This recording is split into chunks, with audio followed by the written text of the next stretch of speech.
يعني صباح الفل. مذيع الجامعة أحمد شيكو. شايف الاهلي هيقدر يعمل ايه يوم السبت ماتش الاهلي وصن داونز؟ ان هو هيطلع مش هيجيب 6 يعني؟ لا هيرجع ان شاء الله. هو هيرجع بس لازم يخلي اللعيبه تدافع اكتر والهجوم.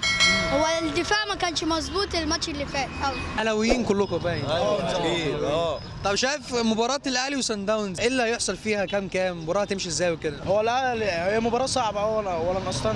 ان شاء الله الاهلي يعني الشوط الاول حاول يطلع 3 والشوط الثاني يعوض ان شاء الله، حتى مش اشكال البطولة يعني مش اشكال نص، بس ناخد بس نرجع كرامة النادي الاهلي. هو عامة الماتش صعب في كل حاجة تمام، بس الاهلي قادر يعملها ان شاء الله. اللعيبة هيبقى في عندها روح تمام، يعني هتحاول ان هي ترجع كرامة النادي الاهلي تاني. شايف الماتش ممكن يخلص كام؟ الماتش ان شاء الله يخلص 6-0.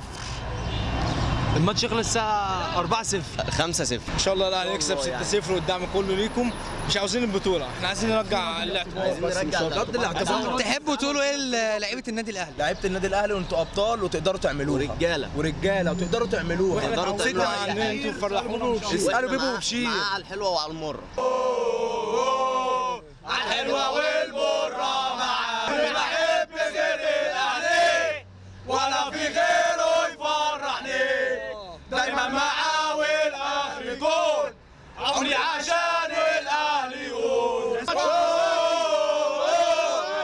جمهوره ده حماه. على الحلوة والمرة معاه. بالدم افريقيا مش هتروح. ايوه بالدم افريقيا مش هتروح. بالروح بالدم افريقيا مش هتروح.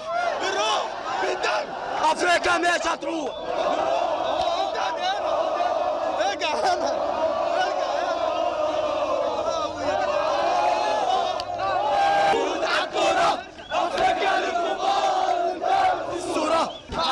معلش العب ما يهمكش. معلش العب ما يهمكش. 6 مش كتير اسألوا بيبو بشير. 6 مش كتير اسألوا بيبو بشير. 6 مش كتير اسألوا بيبو بشير. 6 مش كتير اسألوا بيبو بشير.